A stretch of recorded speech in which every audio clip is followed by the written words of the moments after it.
लोकसेवा ड्रिमको नयाँ भिडियो श्रृङ्खलामा सम्पूर्ण साथीहरूलाई हार्दिक स्वागत छ। नमस्कार। आज पनि हामी केही जीके प्रश्न सहित तपाईहरुमा आज उपस्थित भएका छौँ। आउनुहोस् आरम्भ गरौँ आजको भिडियोलाई। आजको पहिलो प्रश्न रहेको छ, नेपालमा सबभन्दा बढी स्थानीय तह भएको जिल्ला कुन हो, यानी लोकल बडिज।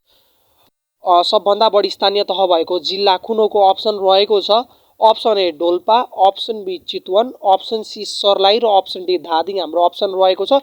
तपाईहरुलाई हरेक प्रश्नपछि अनुमान गर्नको लागि 5 सेकेन्डको समय छोडिएको हुन्छ है त। क्वेशन नम्बर 1, नेपालको सबभन्दा बढी स्थानीय तह भएको जिल्ला कुन हो? Option A B C D तपाईहरु माझ रहेको छ। यसको सही जवाफ के हुन पुग्छ हेरौँ है त। यसको सही जवाफ रहेको छ अप्सन सी सर्लाही। त्यसैगरी अब चर्चा गरौँ क्वेशन नम्बर 2 को बारेमा। प्रथम विश्वयुद्धमा कतिजना नेपालीले भिक्टोरिया क्रस उपाधि प्राप्त गरेको थिए?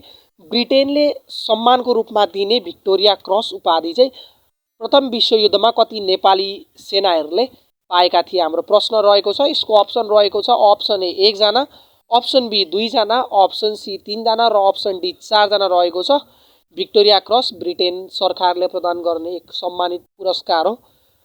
यो कतिजना नेपालीले प्राप्त गरेका थिए प्रथम विश्वयुद्धमा हाम्रो प्रसङ्ग रहेको छ। क्वेशन नम्बर 2 र यसको सही जवाफ रहेको छ अप्सन सी 3, यानी 3 जनाले उक्त भिक्टोरिया क्रस पाएका थिए। त्यसैगरी अब अर्को क्वेशन रहेको छ क्वेशन नम्बर 3, भारतको प्रथम राष्ट्रपति को? नेपालको प्रथम राष्ट्रपति डाक्टर रामवरण यादव हुन् भनी भारतको पहिलो राष्ट्रपति को हुन् हाम्रो प्रश्न रहेको छ। अप्सन ए रहेको छ लालबहादुर शास्त्री, अप्सन बी रहेको छ इन्दिरा गान्धी, अप्सन सी रहेको छ जवाहरलाल नेहरू र अप्सन डी रहेको छ डाक्टर राजेन्द्र प्रसाद। भारतको प्रथम राष्ट्रपति को हुन् भनेर यो प्रसङ्ग रहेको छ र तपाईहरुलाई अहिलेको राष्ट्रपति चाहिँ को हुन् भनेर यसको एन्सर चाहिँ कमेन्ट सेक्सनमा दिन पनि हार्दिक अनुरोध गर्न चाहन्छु। भारतको हालको राष्ट्रपति। त्यसैगरी यसको सही जवाफ रहेको छ option D doctor Rajendra Prasad, भारतका प्रथम राष्ट्रपति। त्यसैगरी अप्सन 4 रहेको क्वेशन नम्बर 4 रहेको छ, पृथ्वीनारायण शाहले सर्वप्रथम कुन ठाउँ कब्जा गरेका थिए? नेपाललाई एउटा देश बनाउनको निमित्त विभिन्न साम्राज्यहरू कब्जा गर्दै रहेका पृथ्वीनारायण शाहले प्रथममा कुन राज्यलाई कब्जा गरेको थियो हाम्रो प्रश्न रहेको छ। यसको अप्सन रहेको छ option A Nuwakot, option B Dolakha, option C Belkot र अप्सन डी कृतिपुर रहेको छ। हेरौँ त कुन राज्यलाई चाहिँ पृथ्वीनारायण शाहले सबभन्दा प्रथममा चाहिँ कब्जा गरेका थिए र यसको सही जवाफ रहेको छ अप्सन डी कृतिपुर। अब चर्चा गरौँ क्वेशन नम्बर 5 को बारेमा। सबभन्दा कम उमेरमा मृत्युदण्ड पाउने शहीद को हुन् भनेको छ। यो प्रसङ्ग नेपाली इतिहाससँग पनि जोडिएको छ, विभिन्न कालखण्डसँग। नेपाल सबभन्दा कम उमेरमा मृत्युदण्ड पाउने शहीद को हुन् भनेको छ। यसको अप्सन ए रहेको छ धर्मभक्त माथेमा, अप्सन बी रहेको छ सुकराज शास्त्री, अप्सन सी रहेको छ दशरथ चन्द्र, अप्सन डी रहेको छ गङ्गलाल श्रेष्ठ। हेरौँ त कुन शहीदले चाहिँ सबभन्दा सानो उमेरमा मृत्युदण्ड जस्तो जघन्य सजाय पाएका थिए हाम्रो क्वेशन नम्बर 5 रहेको छ र यसको सही जवाफ रहेको छ अप्सन डी गङ्गलाल श्रेष्ठ, अनि सबभन्दा कम उमेरमा मृत्युदण्ड पाउने शहीद गङ्गलाल श्रेष्ठ हुन्। त्यसैगरी चर्चा गरौँ क्वेशन नम्बर 6 को बारेमा। भक्तपुरको अन्तिम मल्ल राजा को हुन् हाम्रो प्रसङ्ग रहेको छ। भक्तपुरको अन्तिम मल्ल राजा को हुन्? पृथ्वीनारायण शाहले गोर्खा साम्राज्यमा दब्नु अगाडि। यसको अप्सन रहेको छ option A Ranjit Malla, option B Siddhicharan Singh Malla, option C Bhupendra Malla र अप्सन डी महेन्द्र मल्ल रहेको छ। भक्तपुरको अन्तिम मल्ल राजा को हुन् भनेर यो प्रसङ्ग रहेको छ। हेरौँ त्यसको सही जवाफ के हुन पुग्छ भनेर। क्वेशन नम्बर 6 को सही जवाफ रहेको छ अप्सन बी सिद्ध नरिन सिंह मल्ल रहेको छ। अप्सन बी तपाईँको सही जवाफ हुन पुगेको छ। त्यसैगरी हेरौँ अब क्वेशन नम्बर 7 लाई। 3 वटा महादेशलाई छुने समुद्र कुन हो? 3 वटा महादेशलाई छुने समुद्र कुन हो? Which ocean is touched by 3 continents? यसको अप्सन ए रहेको छ भारत सागर, अप्सन बी रहेको छ भूमध्य सागर, अप्सन सी रहेको छ चीन सागर र अप्सन डी रहेको छ मृत्यु सागर रहेको छ है त। हेरौँ त तीनवटा महादेशलाई छुने समुद्र कुन हो? एसिया, अफ्रिका र युरोप हुन सक्छ है त। 3टा कन्टिनेन्ट 3वटा महादेशलाई छुने र यसको सही जवाफ रहेको छ अप्सन बी क्वेशन नम्बर 7 को। त्यसैगरी क्वेशन नम्बर 8 को हेरौँ त सौर्यमण्डलको सबभन्दा सानो ग्रह कुन हो भनेको छ। Which the smallest planet in solar system हाम्रो क्वेशन रहेको छ। यसको अप्सन ए रहेको छ मङ्गल ग्रह, अप्सन बी रहेको छ शुक्र ग्रह, अप्सन सी रहेको छ बुध ग्रह र अप्सन डी रहेको छ शनि ग्रह। हेरौँ त सौर्यमण्डलको सबभन्दा सानो ग्रह कुन रहेछ तपाईहरुमा आज अप्सन रहेको छ option A option B option C र अप्सन डी यसको सही जवाफ हुन कुन अप्सन पुग्छ हेरौँ है त क्वेशन नम्बर 8 को सही जवाफ रहेको छ अप्सन सी यानी सौरमण्डलको सबभन्दा सानो ग्रह अप्सन सी रहेको छ त्यसगरी क्वेशन नम्बर 9 को चर्चा गरौँ नेपालको सबभन्दा पुरानो राजमार्ग कुन हो which is the oldest road of Nepal भनेर हाम्रो प्रसंग रहेको छ यसको अप्सन ए रहेछ अरण्यको राजमार्ग अप्सन बी पूर्व पश्चिम यानी महेन्द्र राजमार्ग अप्सन सी बीपी राजमार्ग र अप्सन डी त्रिभुवन राजमार्ग यसको सही जवाफ के हुन पुग्छ अनुमान गर्दै गर्नु which is the oldest road of Nepal यानी नेपालको सबभन्दा पुरानो राजमार्ग कुन हो option A option B option C र अप्सन डी तपाईहरुमा रहेको छ क्वेशन नम्बर 9 को सही जवाफ के हुन पुग्छ हेरौँ त क्वेशन नम्बर 9 को सही जवाफ रहेको छ अप्सन डी त्रिभुवन राजमार्ग त्यसगरी अब चर्चा गरौँ क्वेशन नम्बर 10 को बारेमा विश्व प्रसिद्ध कार कम्पनी टेस्ला को सीईओ को हुन् who is the CEO of world famous company Tesla हाम्रो अर्को प्रसंग रहेको छ यसको अप्सन रहेको छ अप्सन ए इलन मस्क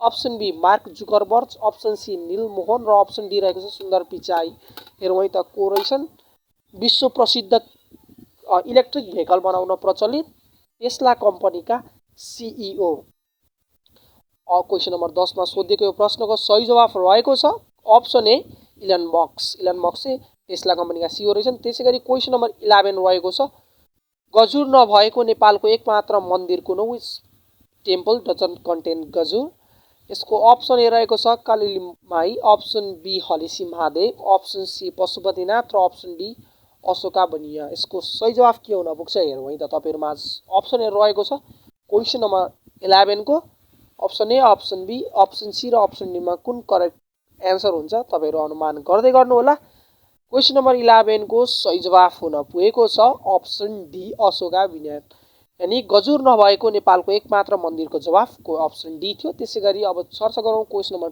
12 को बारेमा टाउकोमा गर्भधारण गर्ने जीव कुन हो टाउकोमा गर्भधारण गर्ने जीव कुन हो हाम्रो अर्को प्रसंग रहेको छ अप्सन ए रहेको छ माकुरा अप्सन बी रहेको छ भुसुना अप्सन सी रहेको छ उडुस र अप्सन डी रहेको छ उपया हाम्रो प्रसंग रहेको थियो क्वेशन नम्बर 12 को option A option B option C र अप्सन डी तपाईहरु माझ रहेका छन् हेरौँ है त यसको सही जवाफ कुन अप्सन हुन पुग्छ भनेर यसको सही जवाफ छ अप्सन ए अफ्रिकन माकुरा क्वेशन नम्बर 12 को सही जवाफ थियो त्यसैगरी क्वेशन नम्बर 13 को बारेमा चर्चा गरौँ गौतम बुद्धले आफ्नो उपदेश कुन भाषामा दिएको थिए in which language does Gautam Buddha has given his statement option A रहेको छ पाल भाषा अप्सन बी रहेको छ यम्फू भाषा अप्सन सी रहेको छ नेपाली भाषा र अप्सन डी रहेको छ द्रविड भाषा हेरौँ है त कुन भाषामा गौतम बुद्धले आफ्नो उपदेश दिएका थिए है त कुन भाषामा दिएका रहेछन् तपाईहरु अनुमान गर्दै गर्नु होला क्वेशन नम्बर 13 को सही जवाफ हुन पुगेको छ अप्सन ए पाली भाषा गौतम बुद्धले आफ्नो उपदेश अप्सन ए यानी पाली भाषामा दिएका रहेछन् त्यसगरी क्वेशन नम्बर 14 को बारेमा चर्चा गरौँ है त नेवारी भाषाको पहिलो पत्रिका कुन हो which is the first newspaper in Newari language हाम्रो प्रसंग रहेको थियो यसको अप्सन ए रहेछ देवी अप्सन बी रहेछ मौसी अप्सन सी रहेछ नेवासी र अप्सन डी रहेछ पासी हेरौँ है त क्वेशन नम्बर 14 को सही जवाफ के हुन पुग्छ र नेवारी भाषामा पहिलो पत्रिका कुन हो भनेर तपाईलाई सोधिएको यो प्रश्न क्वेशन नम्बर 14 को option A option B option C र अप्सन डी तपाई माझ रहेका छन् र यसको सही जवाफ हुन पुगेको छ अप्सन डी क्वेशन नम्बर 14 को अब चर्चा गरौँ क्वेशन नम्बर 15 को बारेमा कुन जातका मानिसहरूले घण्टी बजाउँदा उत्तानो पारेर बजाउँछन् भन्ने हाम्रो प्रश्न रहेको छ कुन जातको मानिसले घण्टी बजाउँदा उत्तानो पारेर बजाउँछन् option A Chyampi option B Raute option C Dolpe र अप्सन डी लेप्चे रहेको छ है त हेरौँ है त एकदम यो रोचक प्रश्न रहेछ कुन जातको मानिसले चाहिँ घण्टी बजाउँदा उत्तानो पारेर बजाउँछन् भनेर हाम्रो प्रसंग रहेको छ र यसको सही जवाफ के हुन पुग्छ हेरौँ है त र यसको सही जवाफ रहेको छ अप्सन बी राउटे जातको मानिसले चाहिँ यस्तो गर्दा रहेछन् है त त्यसगरी अब चर्चा गरौँ क्वेशन नम्बर 16 को बारेमा दुलहा र दुलहीको टाउकोमा 3 पटक ठोक्याएर विवाह गर्ने चलन कुन जातमा प्रचलित छ यसको अप्सन ए रहेको छ राई अप्सन बी रहेको छ चेम्पा अप्सन सी रहेछ लेप्चे र अप्सन डी रहेछ नेवार हेरौँ त दुला र दुलैको टाउको 3 पटक ठोक्काएर विवाह गर्ने चलन कुन जातमा प्रचलित रहेछ? Option A, option B, option C र अप्सन डी तपाईहरु मात्र र क्वेशन नम्बर 16 को सही जवाफ रहेको छ अप्सन डी नेवार।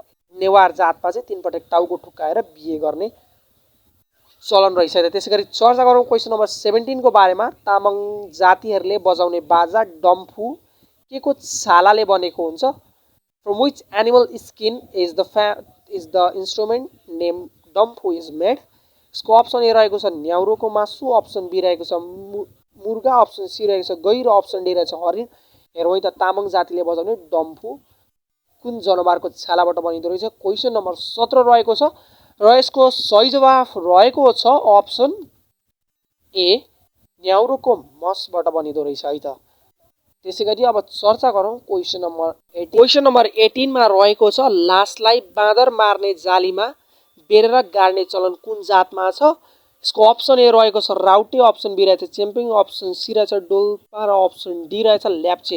हेरौँ त कुन जातमा चाहिँ यो प्रचलन रहेछ? लासलाई बाँदर मार्ने जालीमा बेरेर गाड्ने चलन चाहिँ कुन जातिमा प्रचलित रहेछ? हाम्रो यो प्रसङ्ग रहेको छ र यसको सही जवाफ के हुन पुग्छ? हेरौँ त यसको सही जवाफ रहेको छ अप्सन ए राउटे। राउटे जातमा चाहिँ यस्तो प्रचलन रहेछ है त। त्यसगरी अब चर्चा गरौँ क्वेशन नम्बर 19 को बारेमा। स्थानीय तहको निर्वाचन 2079 मा बढी मतदाता भएको प्रदेश कुन हो? Which province has consist most number of voters in the election of 2079 of local bodies? यसको अप्सन ए रहेको छ लुम्बिनी, अप्सन ए रहेको छ बागमती, अप्सन बी रहेको छ लुम्बिनी, अप्सन सी रहेको छ कर्णाली र अप्सन डी रहेको छ गण्डकी। हेरौँ त कुन प्रदेशमा चाहिँ सबभन्दा बढी मतदाता रहेछन् स्थानीय तह निर्वाचन 2079। स्थानीय तह भनेको चाहिँ मेयर, उपमेयर, वार्डाध्यक्षहरू चुन्ने हो र यसको सही जवाफ रहेको छ अप्सन सी कर्णाली है त। त्यसैगरी अब चर्चा गरौँ क्वेशन नम्बर 20 को बारेमा। नेपालको कुन ठाउँमा सुनौलो रङको कछुवा फल परेको छ हो भनेर लेखेको छ है त प्रसङ्ग। यसको अप्सन ए रहेको छ जनकपुर, अप्सन बी रहेको छ धनगढी, अप्सन सी रहेको छ बुटवल र अप्सन डी रहेको छ रामपुर। हेरौँ त क्वेशन नम्बर 20 को सही जवाफ कुन अप्सन हुन पुग्छ भनेर यसको सही जवाफ आउने प्रतीक्षामा छौँ हामी। तपाईहरु त्यति बेरमा कमेन्ट सेक्सनमा एन्सरहरू लेख्दै गर्नु होला है त। र यसको सही जवाफ रहेको छ option D Rampur. Question number 20 को सही जवाफ रहेको छ अप्सन डी रामपुर। र अब चर्चा गरौँ क्वेशन नम्बर 21 को बारेमा। विश्वको कुन नदीमा माछा पाइँदैन? पानी जमेको ठाउँमा नि माछा नपाइने एकदम रोचक प्रसङ्ग हो यो पनि। विश्वको कुन नदीमा माछा पाइँदैन हाम्रो प्रश्न रहेको छ option A Nile, option B Amazon, option C Jordan र अप्सन डी सार रहेको छ। In which river doesn't contain any fish? Which river of the world doesn't contain any fish हाम्रो प्रश्न रहेको छ अङ्ग्रेजी भाषामा। र यसको सही जवाफ रहेको छ क्वेशन नम्बर 21। क्वेशन नम्बर 21 को सही जवाफ हुन पुगेको छ अप्सन सी यानी विश्वको नदीमा नपाइने माछा नपाइने नदी भनेर चाहिँ अप्सन सीलाई चिन्छ। त्यसैगरी क्वेशन नम्बर 22 को यहाँ चर्चा गरौँ। नेपालको सबभन्दा कम पानी पर्ने ठाउँ कुन हो? Which the area where in context of Nepal does rainfall occur in less millimetre है त। त्यसैगरी अप्सन ए रहेको छ बागमती, अप्सन बी रहेको छ काठमाडौँ, अप्सन सी रहेको छ मनाङ र अप्सन डी रहेको छ नेपालगञ्ज। हेरौँ त कुन रिजनमा चाहिँ नेपालको सबभन्दा कम पानी पर्दो रहेछ? र यसको सही जवाफ हुन पुगेको छ अप्सन सी मनाङ यानी मनाङमा चाहिँ नेपालको सबभन्दा कम पानी पर्दो रहेछ। हस् त आजको लागि यति नै। हजुरहरूलाई हाम्रो भिडियो कस्तो लाग्यो प्रतिक्रिया दिन नभुल्नु होला। यदि नयाँ हुनुहुन्छ हाम्रो युट्युब च्यानल भने सब्स्क्राइब गर्नु होला।